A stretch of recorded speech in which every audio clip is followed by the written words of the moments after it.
Charles, I think you would have absolutely hated what was going on in New York City yesterday. The streets were crowded. The police did not have control of the situation, in my opinion, and it was a no kings, whatever. How are you, Charles? I'm great, Jason. Thanks for asking. I hope you're well. I mean, I did watch after we spoke some of those videos of what was going on in New York and elsewhere. Yeah. And it's the same thing that you and I saw back when we were doing walkarounds of those protests. It's the same bunch of aging hippies from the 60s with the same fucking chants, only a different rhyme, slightly different rhyme now. And they didn't get it back in the 60s. They haven't gotten it ever since. They're making a nuisance of themselves. And they're not a good barometer of what's actually going on in the United States versus the rest of the world. They're just, they're paid complainers. The old ones are willing to go out, and work and do this for nothing. But these young punks who run these supposed charities, somehow they've gotten money together from somewhere, most likely from the taxpayer, directly or indirectly. And they're paying off people who can't be productively employed otherwise to just mouth off and be professional nuisances. And actually, Bob Bishop, who's been on our show several times and is very got a great sense of humor, he sent around a little email saying, note to self, no King's Day is on July 4th this year and every year after 1776. Yeah. That's right. These people who are, it's their classic playbook. We're fighting against autocracy. We're the party that tried to, had a demented crook installed in 2020 via trickery. Let's just say that kept him there via deception when it was obvious to everybody that he couldn't run and beat Trump in 2024. This party of democracy said, all right, we'll just install a numbskull with no primaries into power and spend $2.5 billion in 100 odd days and and try to rig the 2024 election. These are the people who are complaining about no kings. They basically, they allowed Obama to function as a monarch, right? He had, like Trump, he had stronger majorities from 2009 and 10 in the House and the Senate. He could have gotten anything passed that he really wanted to get passed. But because he's a knucklehead, and because he had a bunch of knuckleheads around him, knucklehead losers like Eric Holder and others in his cabinet, he didn't really legitimately pass any reform legislation. Obamacare is a disaster, as our healthcare system proves today. It's an expensive waste of money that put trillions of profits into the hands of crooked insurance companies.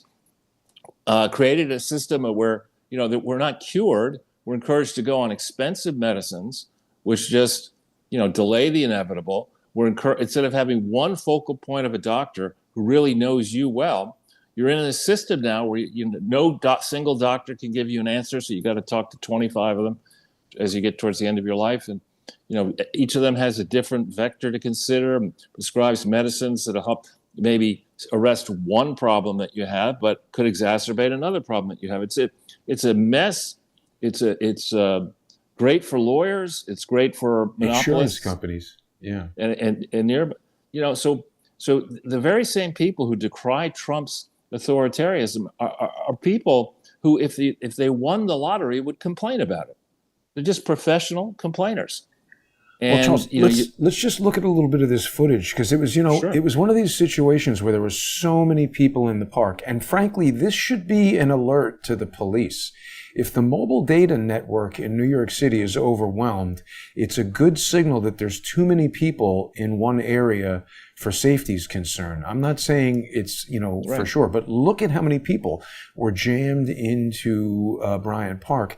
And also a lot of people online have noted that this is a decidedly white and very much older crowd, as you pointed out. So it seems to be a demographic that was targeted through some kind of marketing.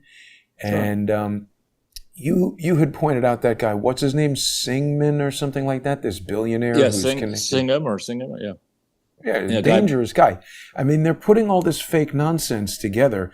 So it was very difficult to broadcast because everybody was jamming out the mobile data network. I've put the full video here on X.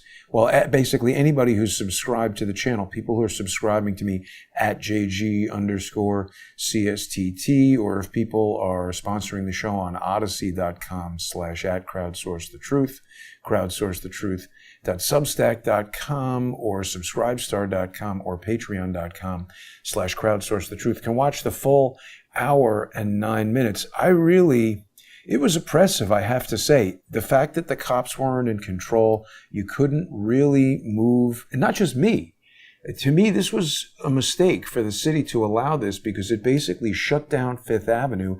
Anybody who needed an ambulance yesterday, all these people who want to resist and do all this stuff, they're not thinking about anybody who might have needed emergency services in the city. It was a real serious problem. And there was this other thing called resist and... Right. something.org. So, and they were directing traffic. Like, what empowers these people to become a pseudo police force to take over Manhattan, direct cars, direct people? I don't get it. This is from the Maidan Square playbook, Color Revolution playbook. I mean, all it would have taken there would have been, a number of snipers up on one roof or another, sending bullets into this crowd, and there would be absolute and complete mayhem. One person with an M80 could have done that. A piece of fireworks that you could get in Virginia or something, South Carolina, light that on fire in the crowd. You would have injured dozens of people. There was, look at these old ladies walking around. Somebody could have tripped and fallen. I don't get it. Well, these people, I mean, if you went back to the 60s riots, if you had the ability to do it, you'd probably see younger versions of these same people barking, slogans then. It's all they know how to do. And unfortunately, the people involved, many of these people involved, they're retired teachers. They may be active teachers and professors. They're running the faculty lounges. They're involved in the guts and machinery of government. They're involved in nonprofits. And, Dan Bongino is, somebody who on his way up, from being a policeman and a Secret Service agent, had some appeal. He's a guy who actually did put his life on the line, and now he's going to be a media figure. Today, as deputy director of the FBI, I mean, how many of these videos have we done pointing out the dangers posed by nonprofit charities that actually are stealing money and orchestrating chaos in an effort not to serve a progressive cause, but to create a vacuum where the system can be brought down, and then these people who say they're all about no kings want to install themselves as monarchs. They want to take away your rights. We saw that in the COVID episode. I mean, Randi Weingarten is a bloodthirsty piece of shit who has done more to destroy America than any teacher on earth. I mean, she is a vicious, unprincipled fool who was among the first to insist that children, school-age children, be vaccinated with be shot, I should say, not vaccinated, with untested medical treatment. That it sure looks to me, and I'm no expert on health, sure looks to me that I made a good decision not getting vaccinated based on what I'm reading, or shot, I should say. But here's a lady who she either knew, and she's an educator, I'm not an educator, she either knew that children are the least susceptible to the dangers posed by COVID, or she didn't. Okay? If she didn't know, she's a fool. If she knew, she's a dangerous fool. So she insisted, she was a cheerleader, a tireless cheerleader for administering unproven medical treatments to our children, all of our children. Virtually any child who went to school eventually had to get that shot, all right? And maybe got boosted. Then, when it was clear that it was over, she was a tireless preacher, a megaphone, to make sure that the schools didn't reopen because she feared for what would happen to her aged class of teachers who were out there protesting on No King's Day. I mean, this is a dangerous moron. And she has, in effect, been a monarch. right? She's been in charge of this public sector union. She could shut the country down if teachers across the country go on strike. Nobody should have that power in America. John F. Kennedy was right about that. Public sector unions are a disgrace, particularly now in 2025, when most public sector employees are vastly overpaid compared to what people in the private sector earn. So, I mean, this really, and of course, CBS was a megaphone for this rally. Of course, mainstream media, characterized, as far as I could tell, I don't really watch mainstream media, but the clips I see, of course, the mainstream media, mostly peaceful, as fires are burning and stores are being looted. I mean, in contrast, on January 6, 2021, the peaceful demonstration that we observed, and you shot 5 hours of videotape on it that's available and should be watched by serious investigators, that was a peaceful gathering that agents as yet unknown galvanized for a moment into what seemed to be a very dangerous spectacle.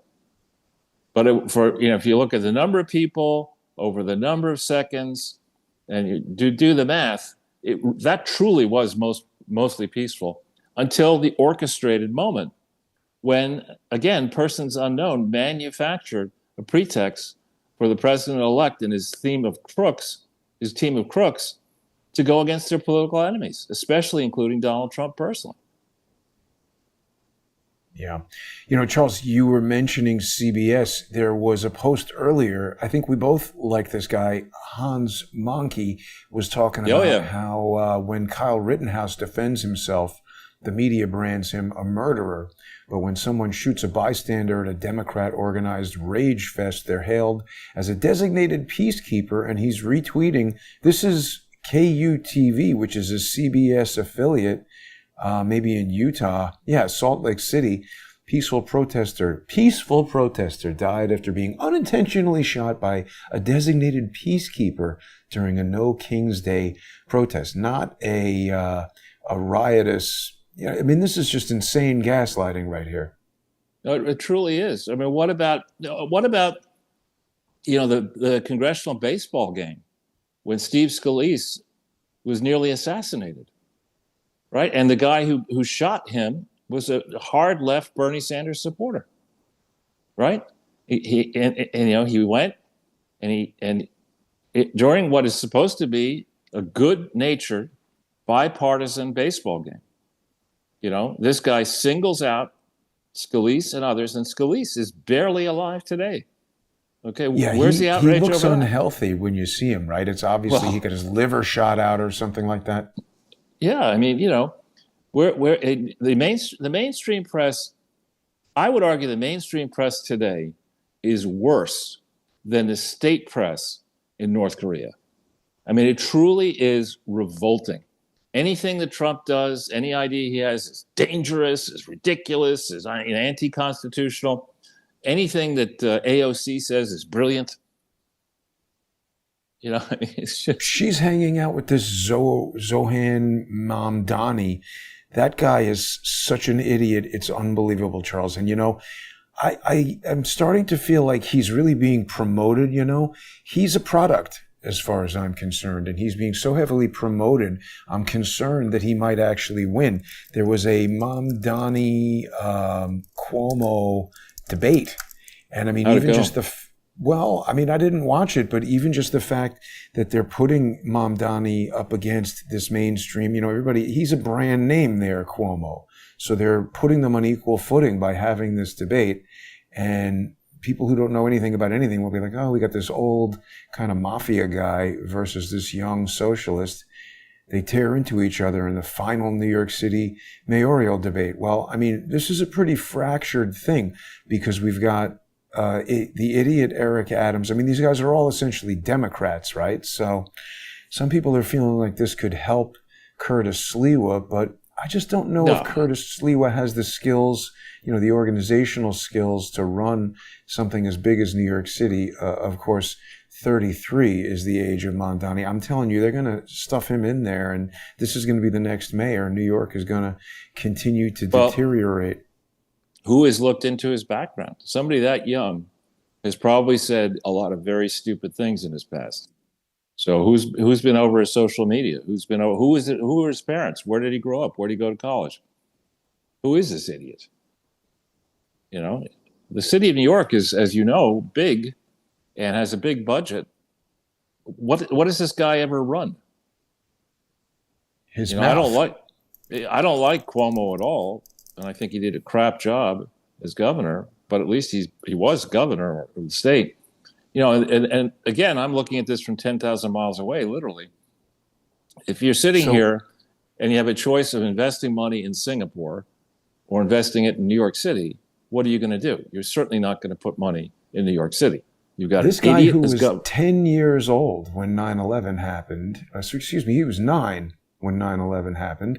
He's an American politician in the state of New York, a member of the Democratic Party and the Democratic Socialists of America. So he's being promoted by AOC, of course. He represented the 36th State Assembly District in Queens since 2021. That's really the only thing that he's done. And so that's basically the new thing.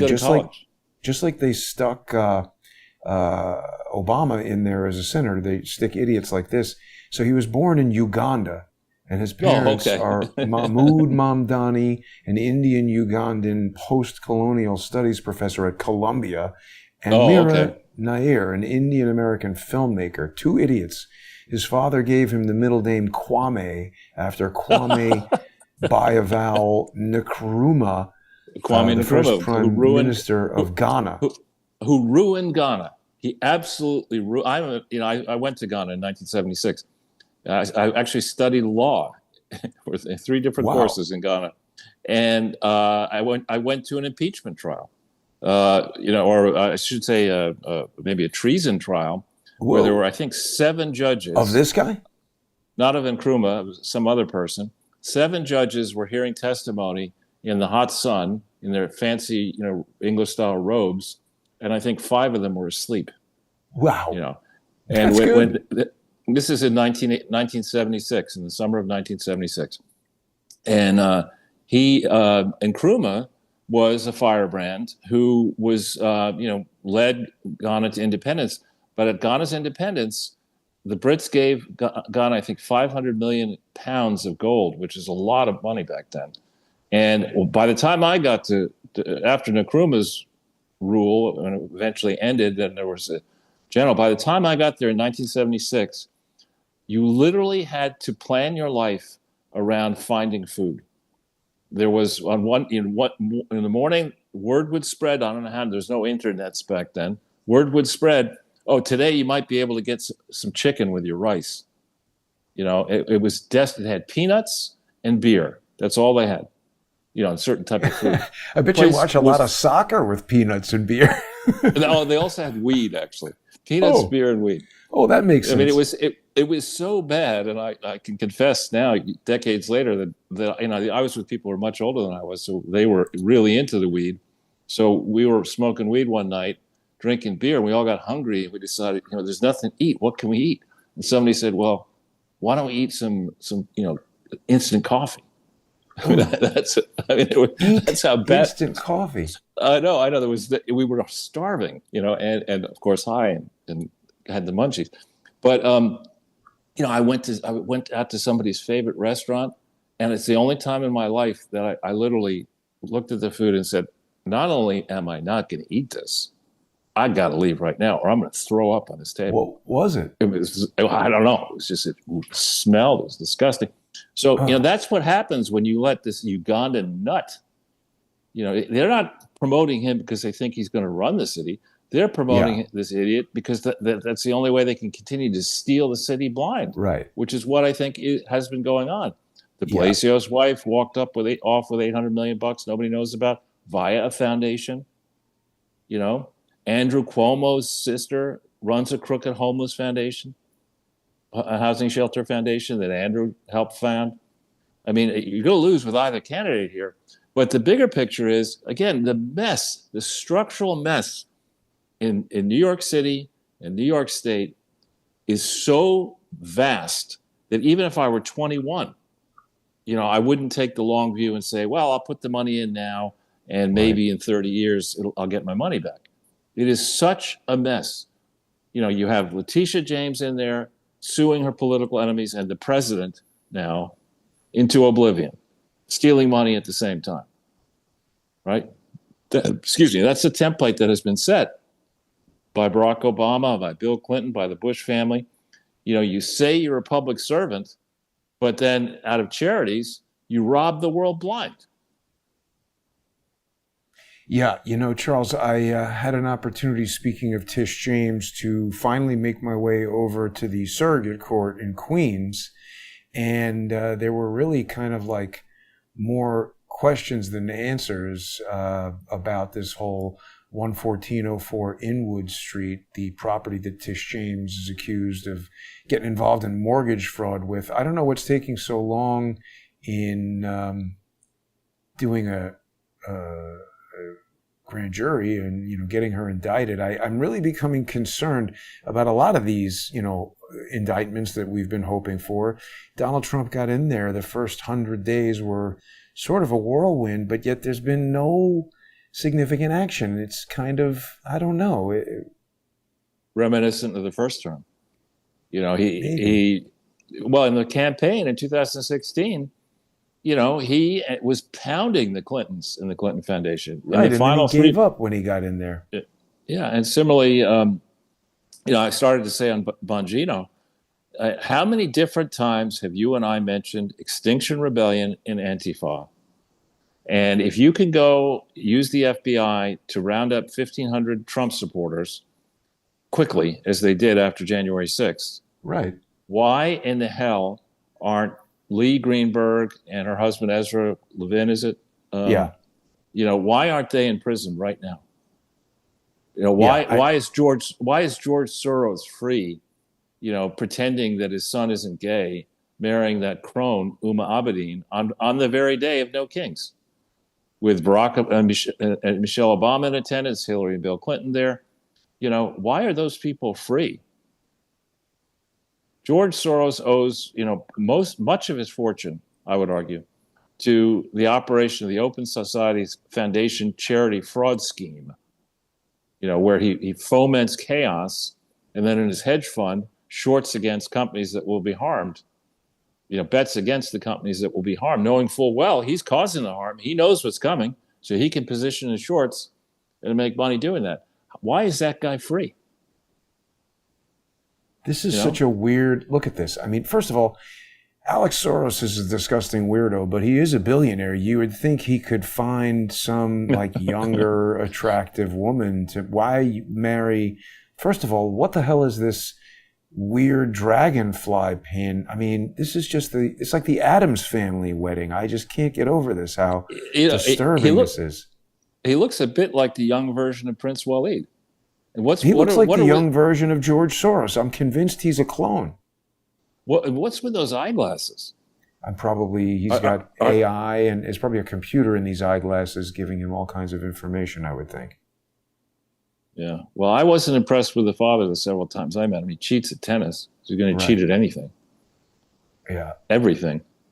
Yeah, but now, Charles, we're almost out of time here. We're going to be soon making our way over to the First Amendment Forum. I really do appreciate everybody who sponsors the show. People can do it by subscribing on X at JG_CSTT.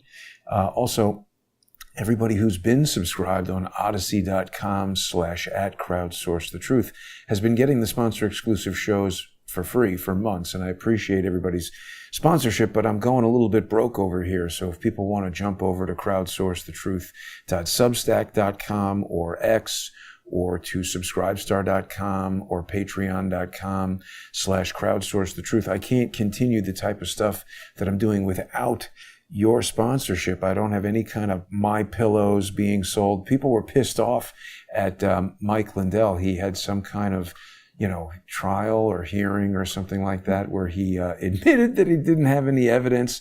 I was trying to help the guy when I first called him, so I hope people will sponsor the show. I also, before we go, Charles, I wanted to bring to your attention this headline that Randi Weingarten resigned from the DNC. I don't know why that is, but we've got a lot of stuff to discuss in the First Amendment Forum. This Bilderberg meeting, we're going to talk about this guy, the Lyin King, who is, this is the CEO of his stupid charity. They set up the No Kings thing. So we'll be back in just less than 5 minutes. Stay with us, everybody. Thanks for watching. We'll be right back.